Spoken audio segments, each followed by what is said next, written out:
Our first subject for the day is games you didn't think I'd play. And for this one, we are actually talking about being able to play D&D as Snowball the Rainbow Unicorn Detective, which did indeed happen late last year.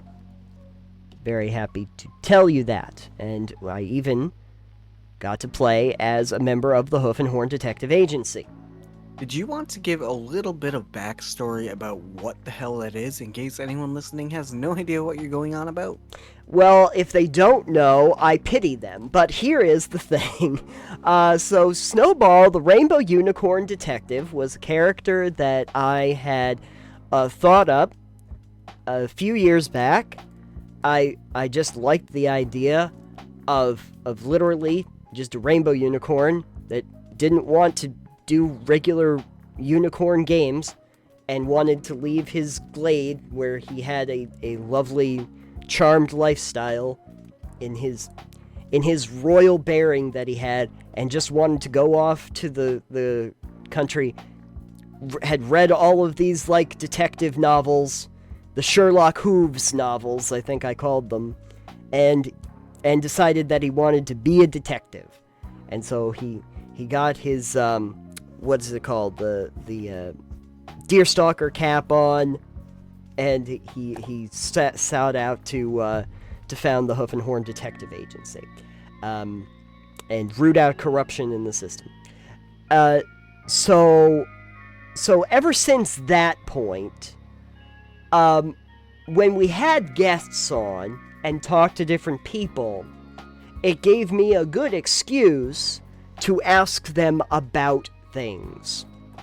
And yeah, that's once in a while we ask people questions about things and stuff. Right. It's very specific. That is our tagline now. We ask It's better than the one you have. That's true, but you know what? It's always a work in progress. Squirrel!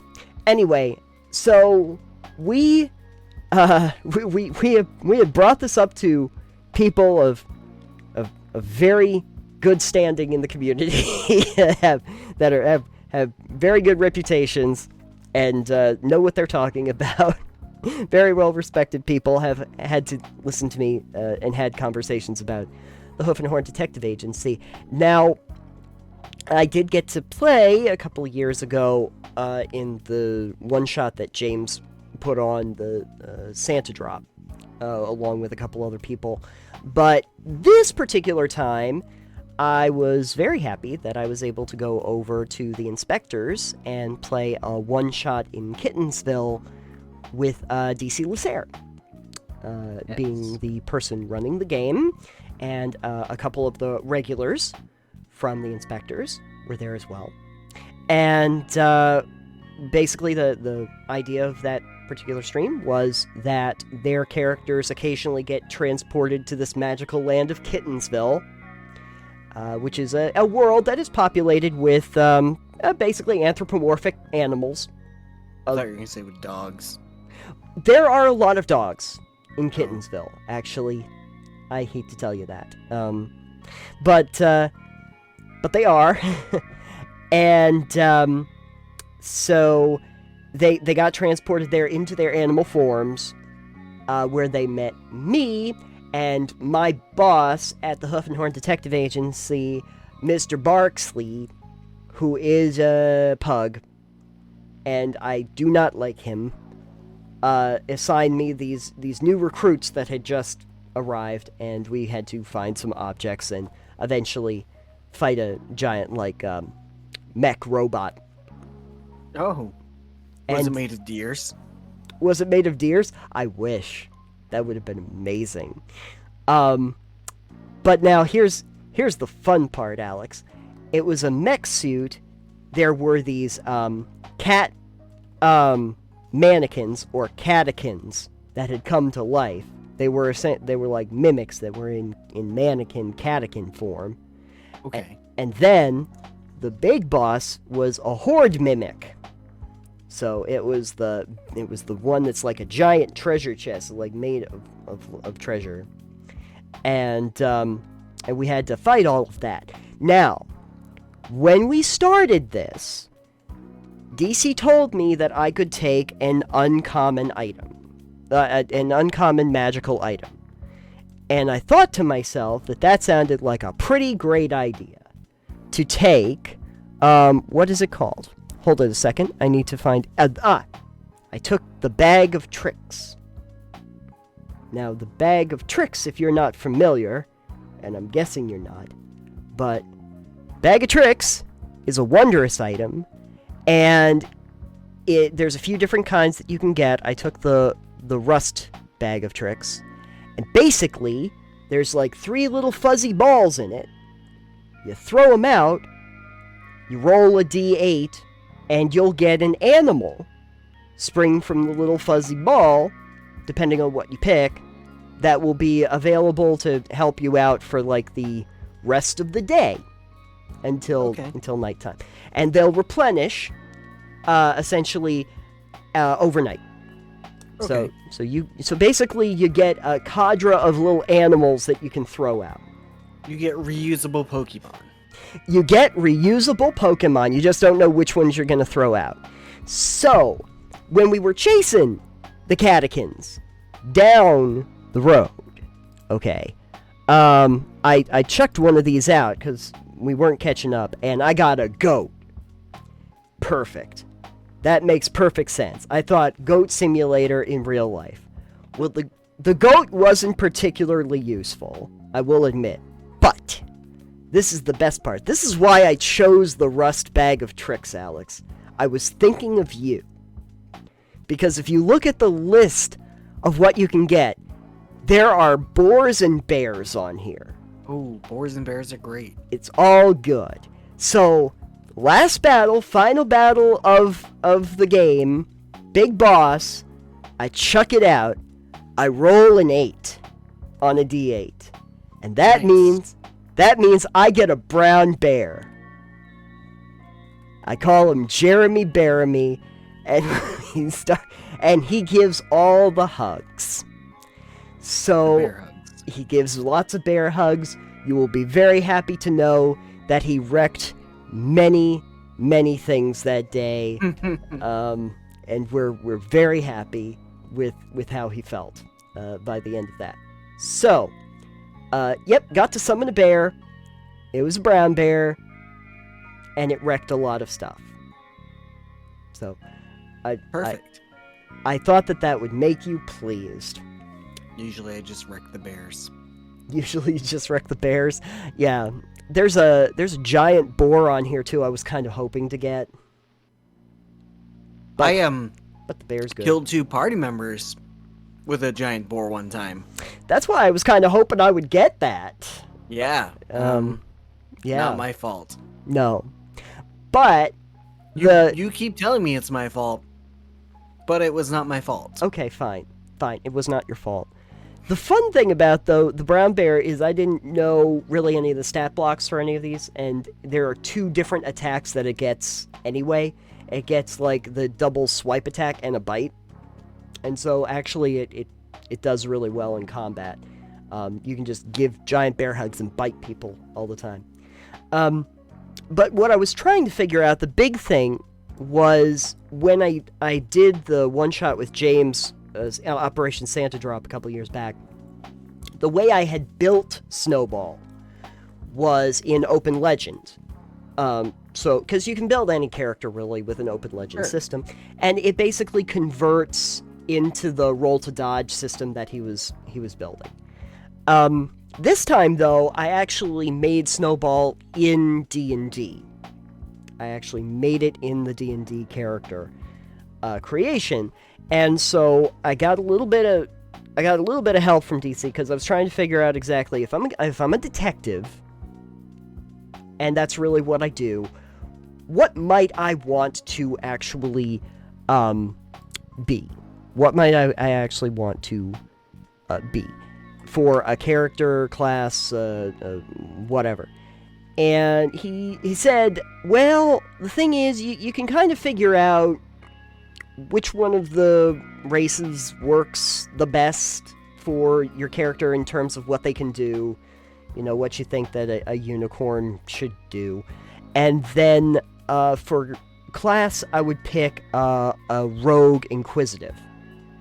So, inquisitives are kind of just that. They are kind of inspectors by their very nature. That's what their traits and features really are.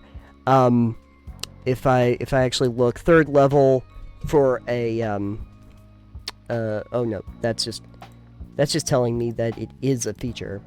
The ear for deceit, the eye for details, those are things that you get, so that it's easier you can make a bonus action to do perception checks to spot hidden creatures and objects. You can make whenever you make an insight check to determine whether a creature is lying, you can treat a roll of 7 or lower on a d20 as an 8. So you get some things specifically so that you can be observant. And to augment that, I went with perks rather than skill points when I leveled... I mean feats. Sorry, feats? I'm still thinking Fallout. And my feats that I took were things like... where was it? Here's my feats. I took, like, a linguist. So I actually ended up with 3 more languages that I could do, and also being able to write ciphers that could get given out.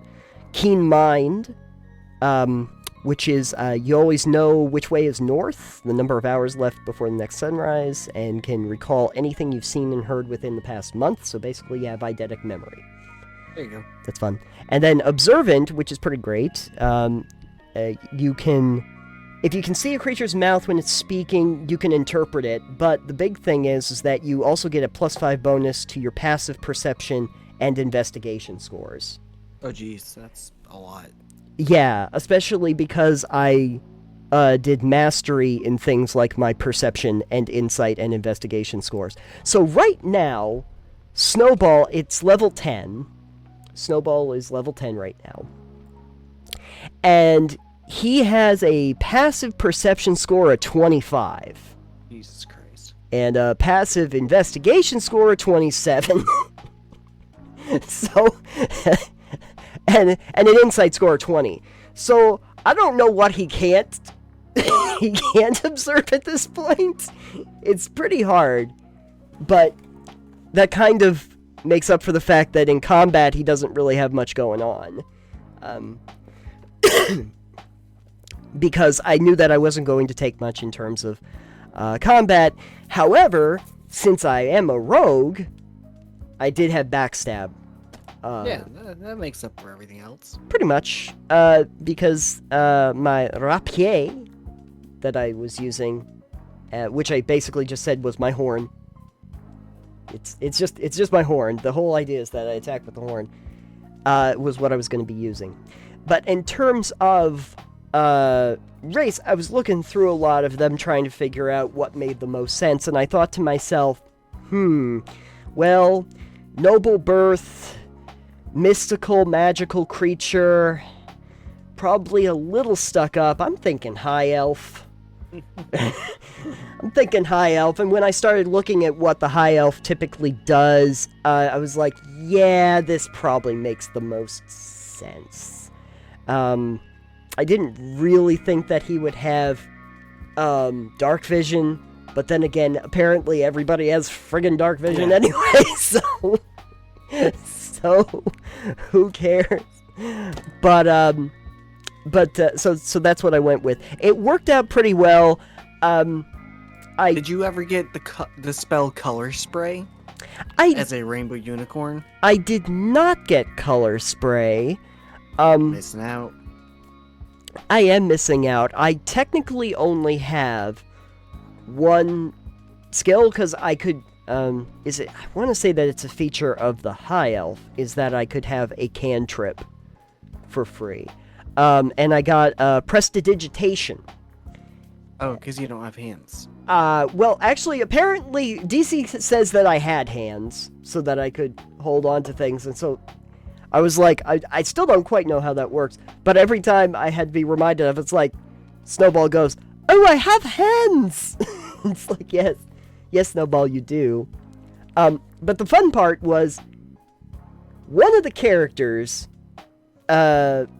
was is technically a warforged, but in animal form can actually like drink, and had an alcoholic drink for the first time, and got real drunk. And started seeing colors and stuff, and I thought that I could make it a lot better if I used prestidigitation and just like showed her pretty butterflies. just really enhance the experience for it. So I pretty much just made butterflies with prestidigitation. I didn't really do much else of interest. But anyway, so that ran over a couple sessions, and I tried to take notes, but I wasn't very good at it. I think I was supposed to lose my badge once or twice, because the odd thing is that while he is incredibly observant, he keeps losing things. I think that's a Snowball thing. He because of the lack of remembering he has hands. The thing where he doesn't remember he has hands, which is odd, because if he can remember everything that happens that he's seen or done in the month, you would think that wouldn't be the case. But here we are. So I did get to play that. We did successfully finish it. There was can't remember what the Jellicle Ball was what we were trying to recover the items for. We recovered the party mech and everything. And so we were able to complete our mission. Snowball, they went off back to the land that they previously went to, and Mr. Pugsley got angry at me that I apparently lost my recruits. Oh, well, but we hate Mr. Pugsley, though. Mr. Pugsley's a jerk. That's the new narrative. But anyway. So I'm mostly just happy that I was able to create Snowball in D&D. There had been many different ways people had considered doing that. I know that, like, when we talked to David at one point, he was talking about possibly, like, you could do a monster campaign. I think you mentioned that as well. And just have the unicorn stats and just build a character out of just the unicorn stats itself. But we actually did it with the actual character class, the character builder. So you can do it. I just had to basically reskin a high elf, which sounds... Maybe I shouldn't put it that way. I don't want to reskin a high elf. Why not? Just put the high elf skin on you. Just wear it as a face mask. Just wear it as a face mask. Absolutely. Oh, people, you can wear leather. You can wear hide. Why not have skin armor? There you go. You're welcome. You know, it's new high fashion because it's high elf skin. Because it is high elf skin, yeah. Well, actually, Alex, I don't know if you remember this, but in Baldur's Gate 2, there was actually a evil quest line you could go on to actually get the flesh armor. Oh. No, I didn't play that one. Yep. There was. I don't think I did that. But I had read a whole thing on it, like, because there's no obvious thing in the Baldur's Gate where it's like, what if you're an evil character or an evil... There's a few specific things that... a few specific quests that kind of fall into the evil category, and that the creation of the flesh armor is one of them. Through console codes, you could just get it. That might be the most evil thing of all. Just bypass the game. But I don't think Snowball would be doing that. But but I was happy to be able to do that and to play Snowball. And bet you never thought that it would happen. No, I knew it would happen. Okay. But congratulations on snowballing your way into a hill. I did snowball my way into a hill. I don't know where the hill was, but yeah, I got to play a lot of snowballs. I got to play a lot of total snowball knockdown. There you go. He almost died Only once? at the end. Oh. Kind of ran out of hit points. Yeah, that's usually when you tend to die. Yeah. I didn't have to do death rolls, though. Oh, okay. Well, because I also realized I had miscalculated my damage. It was a spell, and apparently you're only supposed to take half of whatever the overall dice total was for the spell. I think it was a sonic one. And I thought that it was the full number. And then they said, no, actually you still have like 3 hit points. I'll take it. I'd rather have 3 hit points than none. I'll take it. Yes. So anyway, are there any characters, before I close up, any characters that you have,